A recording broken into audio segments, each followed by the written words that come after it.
नमस्कार मेरे प्यारे व्यूअर्स। आज सेट 22 देखेंगे इस वीडियो में और एज यूजुअल हम चलेंगे आज के विचार की तरफ। आज का विचार कहता है, जिस व्यक्ति ने कभी गलती नहीं की उसने कभी कुछ नया करने की कोशिश नहीं की। इसका मतलब अगर कोई कहे कि गलती मेरे से हुई नहीं है, इसका अर्थ ये हुआ कि उसने कभी कुछ नया करने की कोशिश नहीं की। यानी नया करने में आपसे गलती हो सकती है, तो गलती हो सकती है तो हम डर जाएं और कुछ भी नया करने से बचे, ऐसा नहीं करना चाहिए।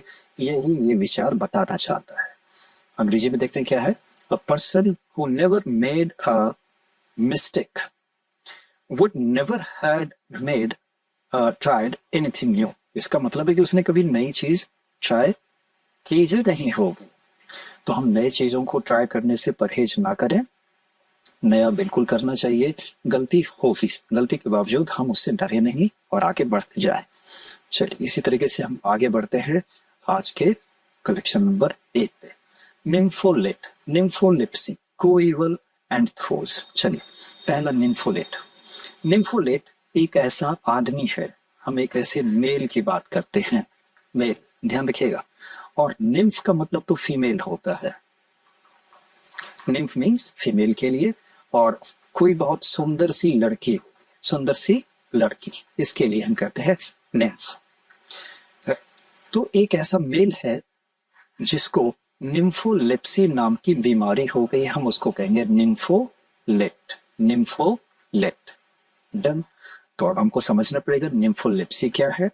निम्फोलेप्सी उस बीमारी को कहते हैं जब किसी पुरुष को, मेल को, किसी निम्फ यानी सुंदर लड़की को पाने की चाहत हो जाती है, डिजायर हो जाती है कि मैं उसको पोजेस करूं, उसको पाने की चाहत हो जाती है, जो कि अनफुलफिलिंग है, ये फुलफिल नहीं हो सकती है। ऐसे कई लोग होते हैं जो हीरोइंस को देख करके लोभित हो जाते हैं और पागल से हो जाते हैं उनको पाने के लिए। तो जो अनफुलफिलिंग डिजायर है, जो कभी डिजायर पूरी नहीं हो सकती, या कोई सुंदर लड़की है जिसको आप पा नहीं सकते, ऐसे आप परेशान हो रहे हैं, तो आपको जो बीमारी हुई है उस बीमारी का नाम निम्फोलेप्सी है। और ऐसे व्यक्ति को हम कहेंगे वो निम्फोलेट हो जाएगा। ओके, चलिए अगले वर्ड पे आएंगे, कोइवल में ध्यान रखेंगे।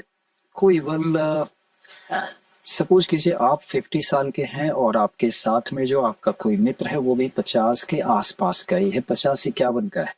तो यू तो are equal to each other, लगभग दोनों उसको क्या कह सकते हैं, हम उम्र बराबर ही उम्र के हैं दोनों, तो कोइवल हैं। You are equal to him and he is equal to you. Okay है। चलिए अगले वर्ड पे आएंगे, थ्रोज में थॉर्न जैसा है, थॉर्न मीन्स कांटा, कांटे जैसा कुछ है। ये क्या है, दर्द है, चुभन है। दर्द चुभन किस चीज का है, कोई डेथ बेड पे है और उसका गला घर घर आता है, हम उसको कहते हैं डेथ रैटल। जब मौत के समय आदमी का प्राण जाता है तो कहते हैं कि वो गले में घरघराहट की आवाज होती है, परेशान होता है, तो वो दर्द से गुजरता है। यही है थ्रोज, स्पेशली डेथ के लिए यूज होता है। डेथ थ्रोज, मौत का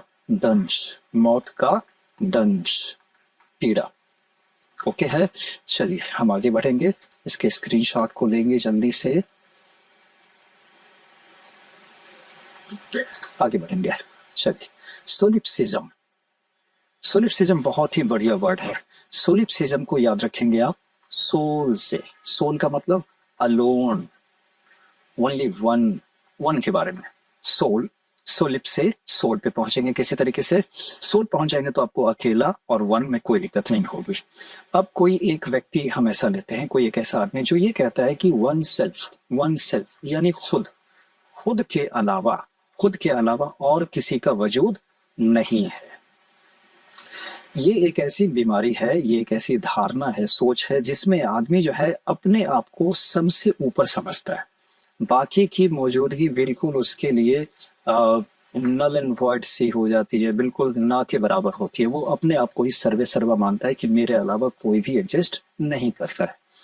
कभी कभी यहाँ तक भी ऐसे लोगों के साथ हो जाता है, सपोज कीजिए इसके इस हाथ में दर्द हो रहा है, तो इसके इस हाथ में जो दर्द हो रहा है ये इसकी भी परवाह नहीं करता है। वो सोचता है अरे ये सब माया है, ये सब दिमाग का खेल है, मैं हूं ना ठीक, इस मेरे हाथ की कोई फिक्र मुझे नहीं करनी है। इतना भी फर्क पड़ जाता है।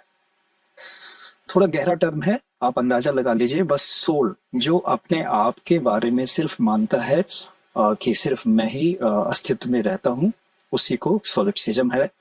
कुल मिला के आप इसको कहते हैं हाईली सेल्फिश होता है वो। और इससे लगा हुआ वर्ड इगोइस्ट होगा, वो इगोइस्ट, सेल्फिश नेचर का होगा और इगोइस्ट होगा। ओके, चलिए आगे बढ़ेंगे। प्लाज, प्लाज क्या है? प्लाज में आप करेंगे बीच, बीच सागर का तट, सागर तट। विथ, विथ क्या? अ ब्यूटीफुल रिसोर्ट, एक बढ़िया सा रिसोर्ट है, उस रिसोर्ट के पास ही एक बीच है बहुत सुंदर। एक नॉर्मल बीच होता है जो ओपन टू ऑल होता है, ये ओपन टू ऑल वाला नहीं है, ये प्राइवेट बीच है, रिसोर्ट के पास है, इसको हम कहेंगे प्लाज। इसको मैं आपको फिगरेटिव समझा दूं। देखिए ये है आपके पास प्लाज, ये है प्लाज। महंगा होगा होटल, इसके आसपास, इसके आसपास के जस्ट इधर ही होटल होगा जो ये बीच को मेंटेन करते हैं। ओके, प्लाज। अरेबस्क, अरेबस्क क्या है इसको समझते हैं। अरेबस्क दो तरीके से इसका मीनिंग याद रखिएगा। एक डांस का पोज होता है जिसमें खास करके लड़कियां ये डांस करती हैं, इसमें 90 डिग्री का पोज बनता है इनके पैर के बीच में। अभी इनकी ये बॉडी है और ये इनका हेड हो गया, ये हाथ हो गया, ऐसे करके ये जो पोस्चर होता है ये अरेबस्क पोस्चर कहलाता है। इसी तरीके से कुछ डिजाइन होते हैं, फ्लोरल डिजाइन, जो आपस में इंटरट्वाइंड होते हैं, कुछ मुस्लिम या मंदिर में या चर्च में ऐसे करके डिजाइन कुछ होते हैं, इस डिजाइन को हम कहते हैं अरेबस्क। तो इन दोनों को ध्यान रखिएगा, 90 डिग्री का पोस्चर पैर के बीच में, और दूसरा ये कुछ डिजाइन्स। मैं इसको भी आपको चित्र दिखा दूं आपको ज्यादा क्लैरिटी के लिए। ये आपको वो डिजाइन हो गया और ये हो गया इस लड़की का 90 डिग्री का पोज। ओके, अगले वर्ड पे आएंगे हम।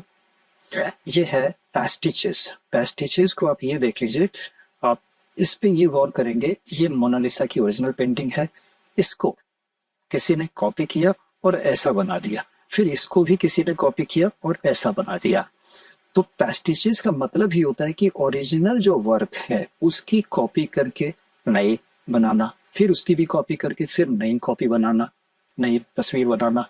तो इसमें आप आर्ट में कहीं भी जा सकते हैं, म्यूजिक भी ले सकते हैं और पेंटिंग वगैरह भी ले सकते हैं। कभी कभी फिल्म भी हम देखते हैं ना कि एक पिक्चर के बेस पे ही फिर दूसरी पिक्चर बनती है, फिर तीसरी पिक्चर बन जाती है अलग अलग भाषा में, तो ये भी एक तरह से पैस्टिचेस कहलाएगा। ओके, चलिए आगे बढ़ेंगे। ध्यान रखें कि इस तस्वीर से आपको बहुत फायदा होगा। अरेबस्क बहुत बढ़िया मीनिंग है, अरेबस्क ये डिजाइन और ये 90 डिग्री का पोज, ये प्लाज ये रिसोर्ट के पास जो बीच होता है, और पैस्टिचेस कॉपी, किसी पहले बनी हुई कलाकृति की कॉपी। चलिए अब बढ़ेंगे आगे, इसका स्क्रीनशॉट ले लेंगे। तीसरा कलेक्शन हमारे पास है etiology, rude, diabolical and cherub. Etiology में ध्यान रखेंगे एटियो की स्पेलिंग ETIO भी होती है। एटियोलॉजी एटियोलॉजी दोनों सेम है। एटियोलॉजी बताता है वाय, कोई भी कारण रोग का, रोग क्यों हुआ है, वाय पे काम करता है। जैसे पैथोलॉजी क्या बताता है, पैथोलॉजिकल टेस्ट में ये बताता है कि how it is progressing and what has happened, क्या हुआ है, कैसे बढ़ रहा है, इसकी स्थिति और क्या हो सकती है। और एटियोलॉजी बताता है कोई बीमारी क्यों हुई है, तो रोग कारण शास्त्र रोग का कारण बताता है। दूसरा प्रूड, प्रूड पे ध्यान देंगे। प्रूड ऐसे आदमी को कहेंगे जो अपोजिट होते हैं। किसके अपोजिट होते हैं, तो प्रूरियंट के। प्रूरियंट, प्रूरियंट कौन है, जो लेचरस है, लेचरस कौन है? जो लस्टफुल है। इस तरह के लोग जो है सेक्सुअल बातों में मजा लेते हैं, जबकि ये मजा नहीं लेता, ये ऑफेंडेड फील करता है, ऑफेंडेड, उसको बुरा लगता है। तो प्रोलिएंट, लेचरस, लस्टफुल का अपोजिट हो जाएगा आपको फ्रूड। चल आगे आते हैं डायबॉलिकल। डायबॉलिकल में ये जो डाय है, ये डायबॉलिकल डेविल से बनता है। डायबोलस मीन्स डेविल, शैतान। तो शैतान, तो कोई शैतान है, उसको सोसाइटी एक्सेप्ट तो नहीं करेगी। तो सोशली अनएक्सेप्टेबल जो होता है, कुछ भी हो सकता है, या आपका व्यवहार हो या खुद आप हो, आप डायबॉलिकल हो सकते हैं। डायबॉलिकल रिमार्क आपका हो सकता है। जो शैतान जैसा है उसको सोसाइटी एक्सेप्ट नहीं करेगी। चलिए आगे बढ़ेंगे। चेरब। चेरब, चेरब को हम प्रेम दूत कहते हैं। ये क्रिश्चियनिटी का एक सिंबल है, प्रेम दूत। इसमें ध्यान रखेंगे एक बच्चा होगा जो प्लम्प होगा, मीन्स हिस्ट पुष्ट या मोटा ताजा कहते हैं इसको, मोटा ताजा, और विंग्स इसके होंगे, 2 विंग्स होगा। इसको आप इमेज देख लेंगे तो ज्यादा अच्छे से समझ जाएंगे। ये चेहरा आपका है। चलिए स्क्रीनशॉट ले लेंगे, आगे बढ़ते हैं। चलिए अगले पे हमारे पास है फेंस। फेंस तो एक बाड़ा कहते हैं ना, घेरा, घेरा, घेरा। जैसे 2 खेत है, उसके बीच में हमने घेरा लगा दिया। इसका एक मीनिंग तो हो गया बाड़ा या घेरा। इसका दूसरा मीनिंग आप ध्यान देंगे, इधर एक आदमी है, नंबर ए है कोई आदमी, और इधर कोई आदमी है बी। ये चोरी का कोई सामान लाया और ये आपको बेच रहा है। तो इसने तो फायदे के लिए आपको बेचा, और आपने भी ये सामान इसलिए खरीदा कि आप किसी और आदमी को इसको बेचेंगे, सी को, ताकि आपको भी फायदा हो। तो ये दोनों के दोनों फेंस कहलाएंगे। ये दोनों आदमी, ये भी फायदा देख रहा है, ये भी फायदा देख रहा है, तो ये दोनों, बेचने वाला और खरीदने वाला, दोनों के दोनों फेंस कहलाएंगे। ये 2 मीनिंग। इसमें बाड़े के लिए आपके पास इमेज है, ये देख लीजिए, बाड़ा। चलिए आगे आएंगे। हमारे पास है फेरिस व्हील। फेरिस व्हील, ये गोल सा चक्कर, जब हम घूमने के लिए जाते हैं, मीना बाजार लगता है तो वहां पे मेला लगता है, वहां पे ये बड़ा सा पहिया जिसपे बच्चे बैठ करके घूमते हैं, मजा लेते हैं। इसकी तस्वीर ये रही। चलिए अगले वर्ड पे आएंगे, फिडो। फिडो, मिंट, आपने सुना होगा मिंट। मिंट एक तो पुदीना है, और दूसरा मिंट का मतलब होता है कॉइन बनाना, कॉइन बनाना। मिंट टकसाल, इसको टकसाल भी कहते हैं मिंट को, जहां पे सिक्के गढ़े जाते हैं।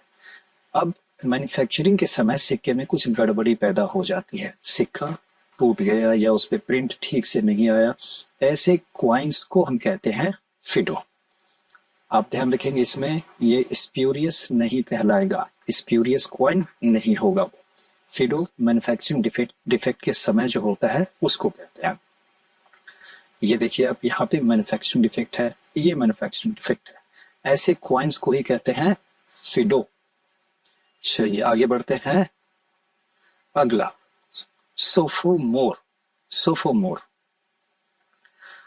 सोफोमोर क्या है? अगर आप किसी कॉलेज में है और कॉलेज में सेकेंड ईयर में है, तो सेकेंड ईयर के स्टूडेंट को ही सोफोमोर कहा जाएगा। और ये सोफो बनता है सोफिया से, सोफिया मीन्स नॉलेज। हम कॉलेज जाते हैं नॉलेज के लिए ही, कॉलेज फॉर नॉलेज, और सेकेंड ईयर के हैं तो आप सोफोमोर कहलाइए। लास्ट वर्ड है एटियोलॉजी। एटियो या AETIO, एटियोलॉजी वही है रोग कारण विज्ञान। रोग कारण विज्ञान, कि रोग क्यों हुआ है, वाई।